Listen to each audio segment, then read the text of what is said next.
how do you do? We hope you have a moment or two to listen to what we have to say to each and every one of you. It concerns our postal system. Our lifetime friends, as all of you know, they've never failed us through the years, through driving rain, sleet or snow.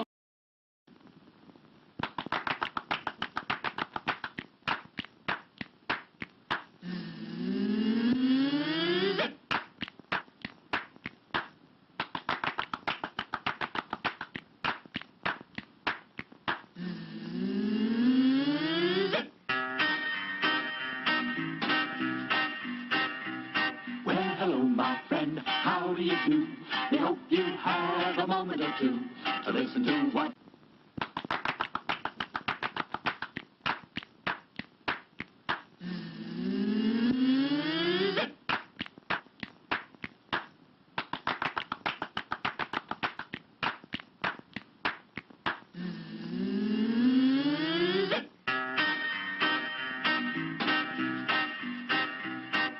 hello, my friend, how do you do?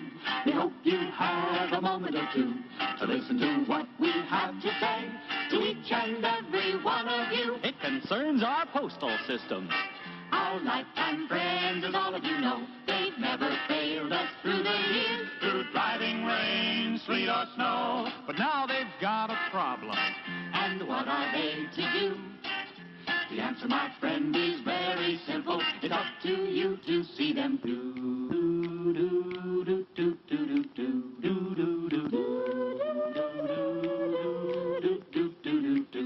Well, back in the days of the 13 colonies, cry was freedom and how to defend it. Mailing a letter wasn't much trouble. There weren't too many places to send it, But now it's a different story.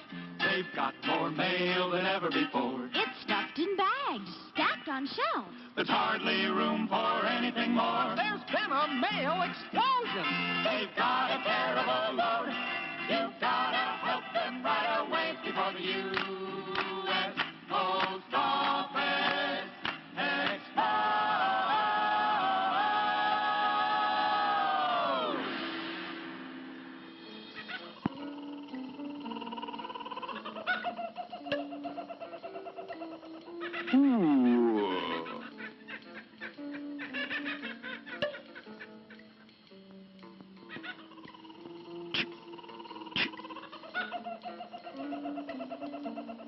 It wasn't so long ago that communication was a simple act.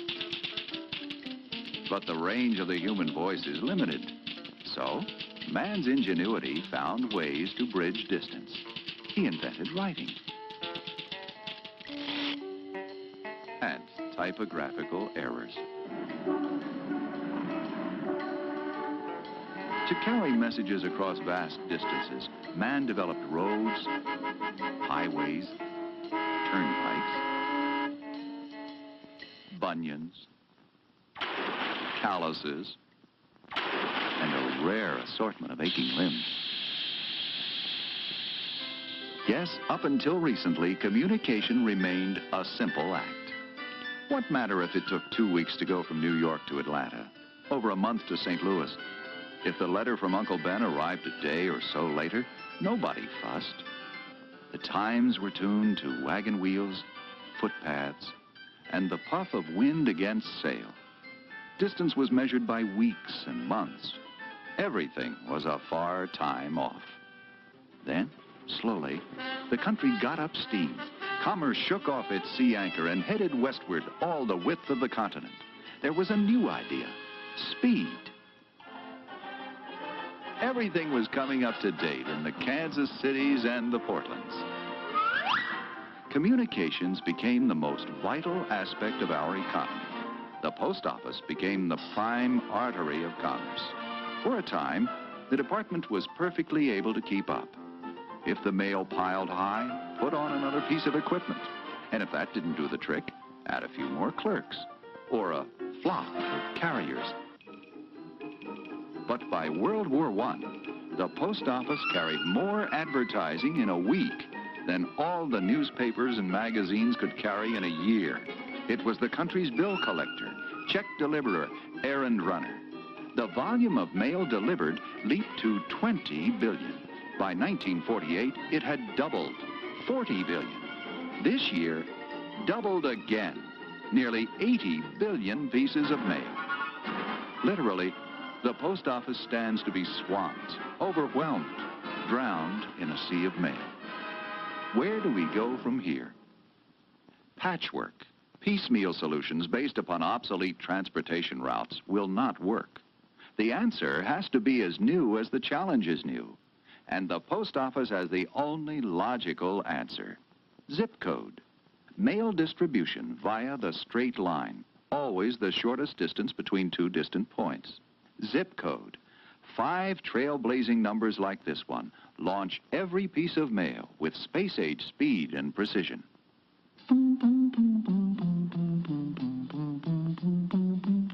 Now that's easy to say, and it sounds just fine. But let's put this question right on the line. What is the zip code? A postal quirk? What does it do? How does it... If you'll lend an ear, we'll be glad to explain how the zip code eases your postal pain.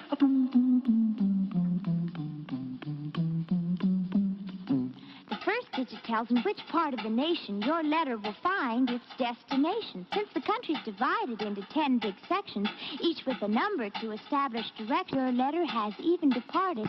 We've already got it started.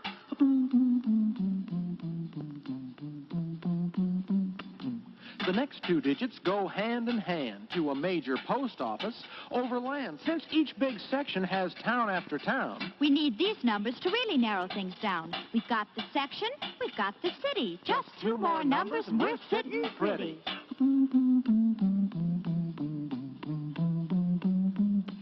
These last 2 digits are really specific. They're your local post office number. Terrific!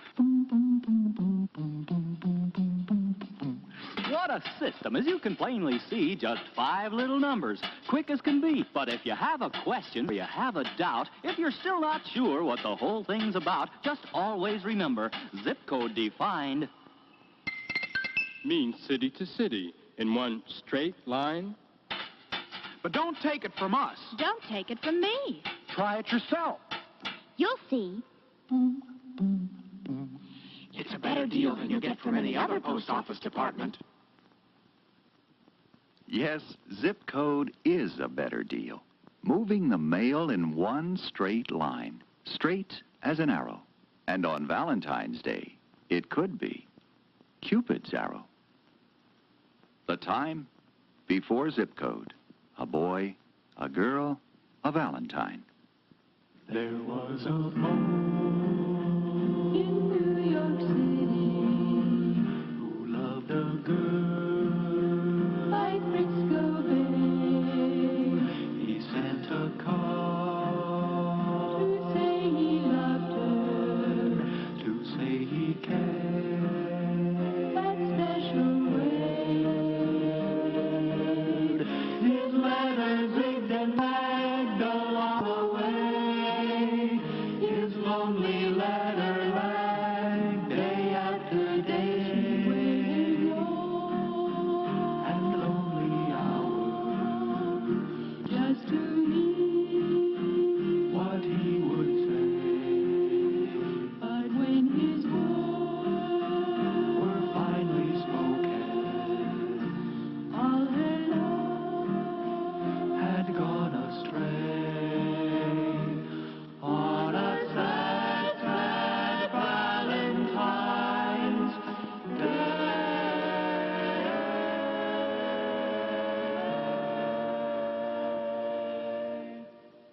And now, another Valentine, carefully zip-coded, here and here.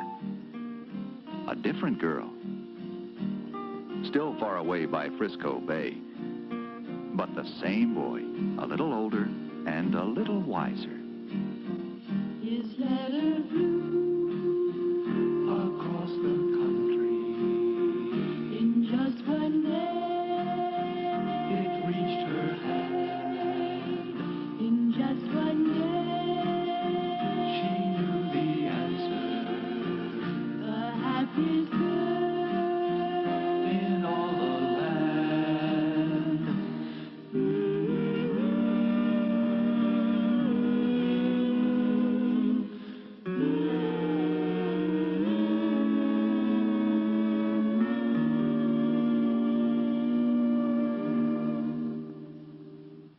And those zip code numbers will help clear up two of the major problems that give the post office department fits. Seen? The dead letter office. Have you ever asked yourself this question? Why do postal clerks get indigestion? There are many reasons. I won't bother to list them. It's all the stamp glue we take into our systems. I guess that's as logical as a man could get. But that's not the reason for their stomach upset. It's from trying to read the American hand, illegibly written throughout the land. This letter will prove exactly what we've said. The name of the city simply can't be read. Oakdale. Oakfield. Oakhurst. Oak Park? Oakwood. Tuscaloosa. Tuscaloosa? Tuscaloosa? Now you see what we mean? If the writing's no good, this letter might as well be carved out of wood. And if you think bad handwriting is only hard on your eyes, just try this problem on for size. I got a letter here for somebody from Springfield. Springfield? I'm from Springfield, Massachusetts, and I'm telling you, pal, there's no place I'd rather be. I'm from Springfield, Pennsylvania, and there's been a mistake. This letter is apparently for me. I'm from Springfield, Arizona, and I want you to know I've been waiting for this letter since a weekend ago. Oh, what good does it do to send a letter my way when I'm from Springfield, USA? I have looked into this problem, and I'm telling you, boys, you're angry, and you have a right to be. There are very many cities with identical names, and Springfield is not the least of these. There are 24 Springfields causing postal delays, and they're all abbreviated with a two-letter phrase. Oh, what good does it do to send a letter my way when I'm from Springfield, USA? There's a Springfield R and a Springfield O. A Springfield flaw and a Springfield bow. A Springfield ill and a Springfield id. A Springfield tie and a Springfield Sid. There's a Springfield nib and a Springfield dog. There's a Springfield nidge and a Springfield pie. There's a Springfield or and 11 more. If you really feel like keeping score. Oh, what good does it do to send a letter my way when I'm from Springfield, Massachusetts, Pennsylvania, Arizona, Springfield, USA? Zip code is bringing the mail explosion under control. It is as up-to-date as the computer, as timely as the fantastic zip code scanner, electronically reading zip codes and sorting the mail. It is a success. But to make zip code work, you must use it. Remember, you can put zip in your postal system. The Postmaster General of the United States, the Honorable Lawrence F. O'Brien. One way we can measure the success of our zip code program is by the number of foreign countries who send us their postal specialists to study our system and to determine how much of it is adaptable for their own purposes.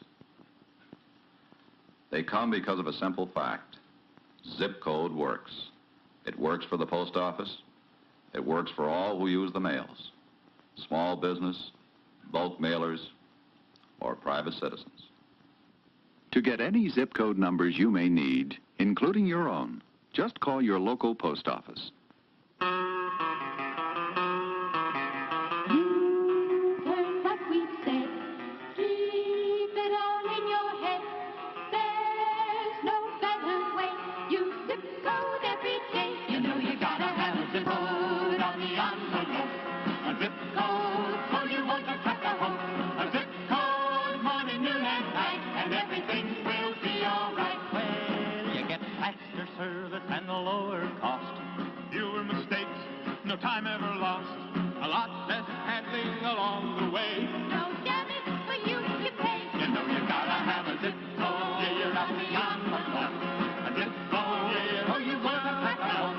A zip code. Yeah, you're loading well down, and everything will be alright. Well, meet a fella called Mr. Zip. What he can do for you will really make you flip. So if you have any further postal demands, we're gonna leave you in his hands. You know you gotta have a zip code. Yeah, you gotta have a zip code. Yeah, you gotta have a zip code. And everything will be alright. And now, my friend, We'll say so long. We hope Our zip code song. we've told you everything we know. It's up to you to make zip code go. You know you gotta have a zip code.